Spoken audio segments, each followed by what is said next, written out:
Date number 1. Kumusta naman ikaw ngayon? Medyo nervous po, ma'am. Okay, nervous. So, ito na yung question ko sa'yo, okay? Candidate number 1. That's so beautiful.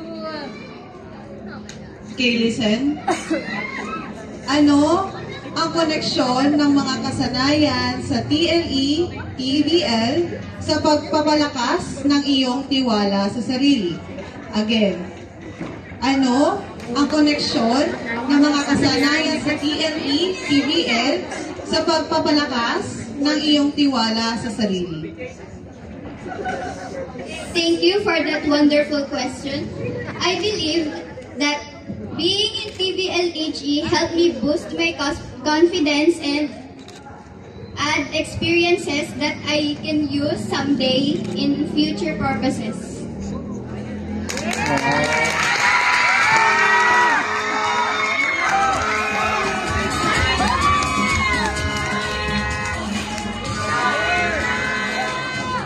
Now please step forward, candidate number 2.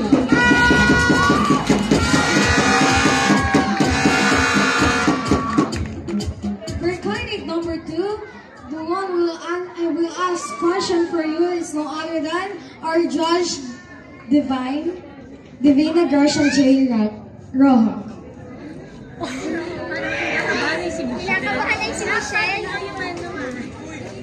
Good afternoon, candidate number 2. Good afternoon din po. My question is, bukod sa inire-represent mong career, ano pa ang pinakamahalagang kasanayan sa TLE or TVL na gusto mong matutunan at bakit? Maraming salamat po sa isang magandang katanungan.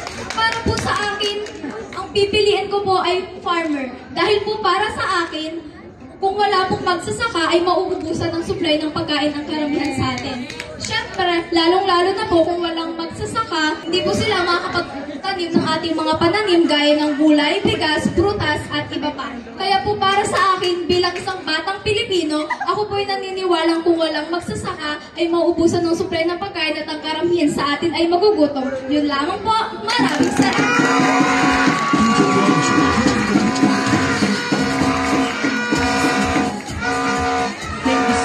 Candidate number 2. Candidate number 3, please step forward to the microphone. A little silence, please. Your question will be asked by host Oliver P. Gata. Kamusta? Kamusta din mo? Pinalik lang, ano? Okay nga. Napaka-confident po kanina sa iyong pagrampa. No? My question is, paano makakatulong ang karir na inire-represent mo sa iyong pang-araw-araw na buhay bilang isang mag-aaral? Ang iniisip ko po kasi, supplies po. Ito ay nakakatulong. Binibigyan po tayo mga pagkain na kinakain natin. Nakakatulong din po to para may trabaho din po ang ibang tao para ipagbenta nila at mga trabaho pang buhay po sa ating mga. Ano po mo? Ano po siya?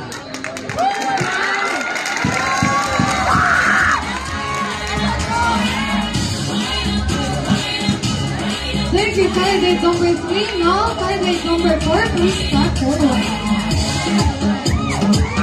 For candidate number 4, you will be asked by our Judge Martha Isabel A. Valenzuela.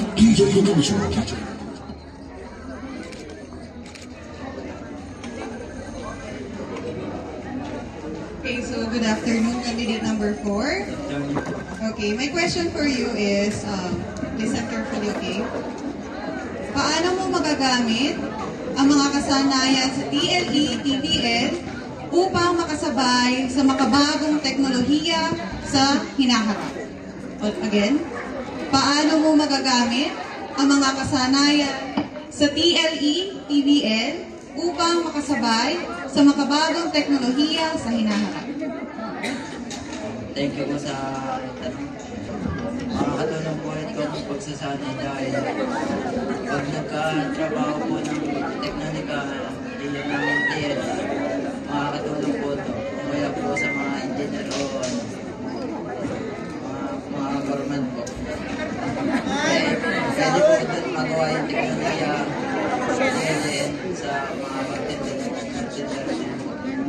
Okay, thank you. Thank you so much, candidate number 4. Candidate number 5, kindly step forward. For your question, you will be asked by Ma'am Divina Gracia Roque.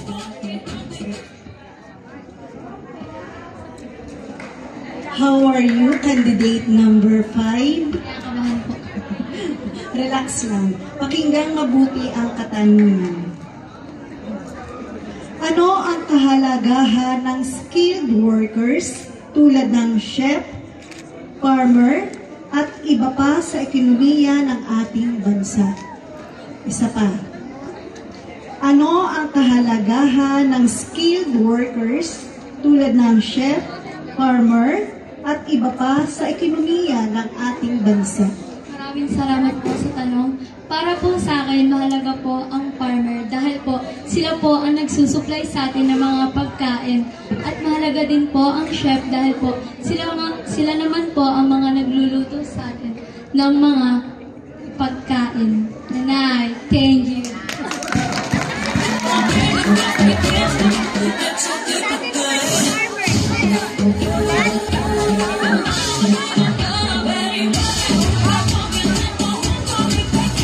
Thank you, candidate number 5. Now, candidate, step forward, candidate number 6. Candidate number 6. You will be asked question by our Judge Oliver P. Kata. Kamusta? Kaya mo yan. Okay, inhale. Sige. Okay, may question is, napakasimple lang ng tanong natin. So, ang tanong is, paano makakatulong ang iyong kasanayan sa pag-unlad ng iyong komunidad? Ulitin natin. So, paano makakatulong ang iyong kasanayan sa pag-unlad ng iyong komunidad? Ang pagiging fashion designer ay may malaking epekto sa pag-unlad ng lipunan at ekonomiya tulad ng pagtatahi ng mga damit, sapatos at iba pa. Yun lamang po, maraming salamat.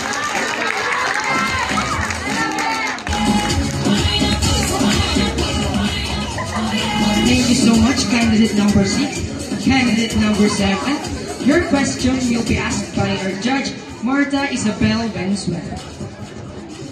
Okay, so good afternoon. Good afternoon din po. Okay. So my question for you, candidate number 7. Okay. Can you listen?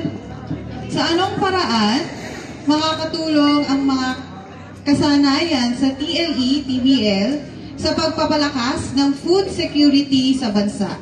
Another, okay? Again, sa anong paraan makakatulong ang mga kasanayan sa TLE, TBL sa pagpapalakas ng food security sa bansa? Makatutulong po ang career baker sa pamamagitan ng pagbibake at may bebenta ng mga ibang kabataan. Makakatulong po ito sa mga kabataan hindi lang para sa paaralan, mas lalong higit sa pangkabuhayan. Yun lang.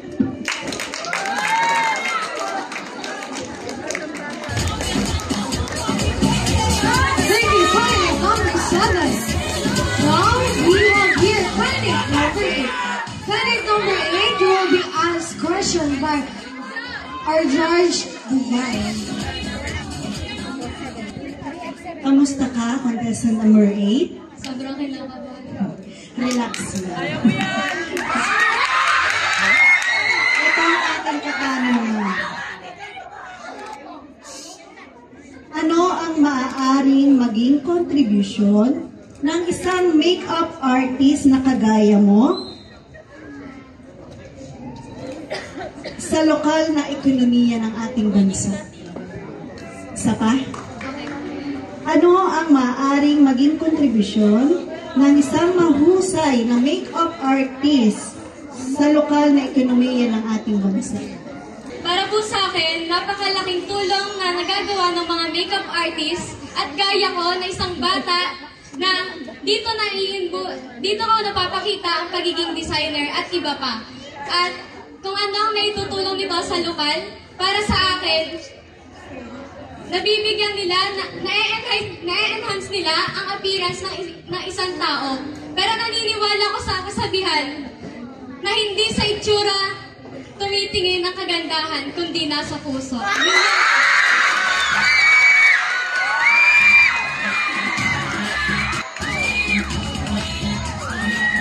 Thank you, candidate number 8. So, candidate number 9, your question will be asked by host Oliver Cata. Kamusta? Kinakabahan. Kaya mo yan. Yun lang ulit ang sasabihin ko. So my question is, ito ay para sa kinabukasan or future career o pangarap na profesyon. So paano mo magagamit ang mga kasanayan sa TLE, TVL upang makasabay sa makabagong teknolohiya sa hinaharap? Again, paano mo magagamit ang mga kasanayan sa TLE, TVL upang makasabay sa makabagong teknolohiya sa hinaharap? Maraming salamat po sa tanong. Bilang isang agricultural technician is dito mo po mapapakita kung ano yung nutrisyon na makikita gamit ang teknolohiya. Yun lang po.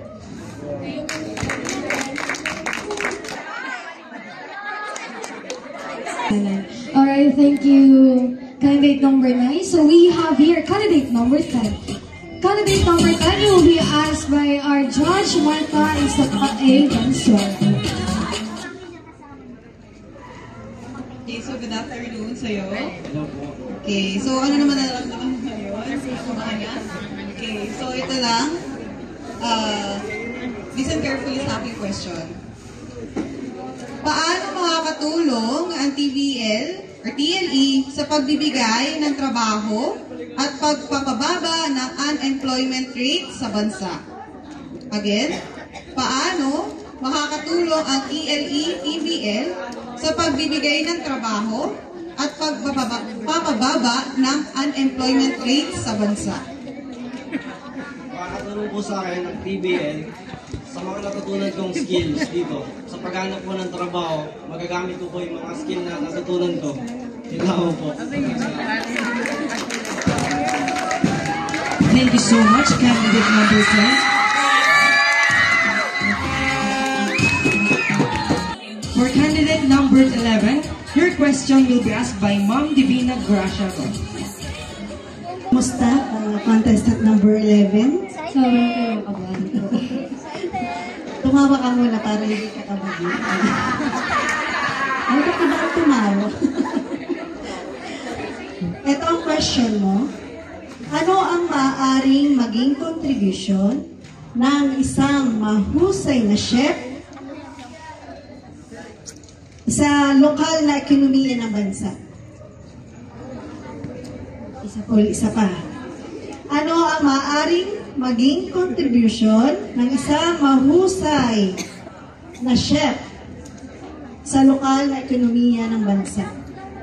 Ang makakatulong po ay maging kontribusyon ng bilang mahusay na chef ay ang pagluluto sa iba't ibang restaurant, hotel, at mga food industry.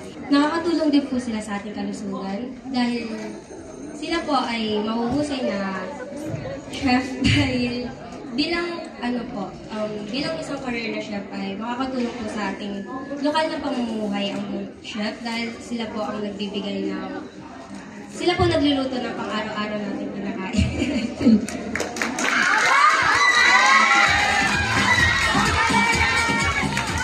Thank you, candidate number 11. Candidate number 12, please stop there. Candidate number 12, you will be asked question by our judge, host Oliver P. Cataan.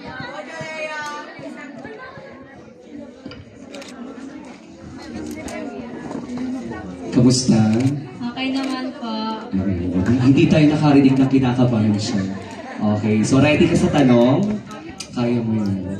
Okay, so makinig. So ano ang maaaring papel ng mga manggagawang may kasanayan sa TLE, TVL sa pag-unlad ng industriya ng Pilipinas? Thank you for that wonderful question. Ang pwede pong makukuha nilang papel na galing sa industry o sa bansa ay ang mga achievements po na magagawa tungkol po sa kanilang careers and sa mga nagawa po nilang sa mga natulong po nila para sa ating bansa. And I thank you.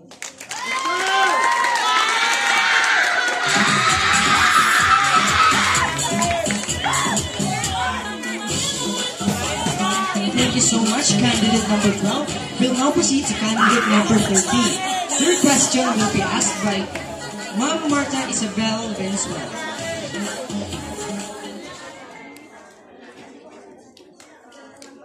Okay, so good afternoon, candidate number 13. Okay, so my question for you is, kindly listen.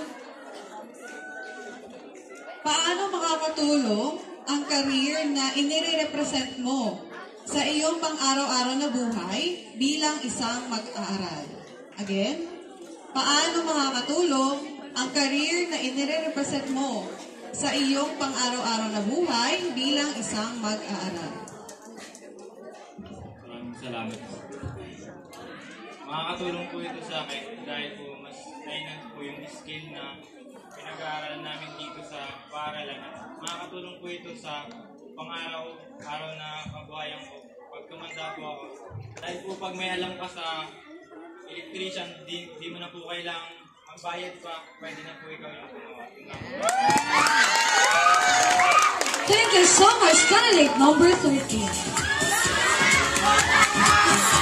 Now we have here candidate number 14. Candidate number 14 will be asked question by our judge, Divina Gracia J. Roma. As candidate, okay ka lang? Medyo po. Ito ang katanungan para sa iyo. Sa iyong opinyon, paano maaaring magamit ang mga kasanayan sa TLE upang mapabuti ang kalidad ng buhay sa inyong lugar? Thank you for that wonderful and difficult question. In my opinion, being a business owner is not just about the profit, but it's also about giving job opportunities for some people that is financially unstable. And I think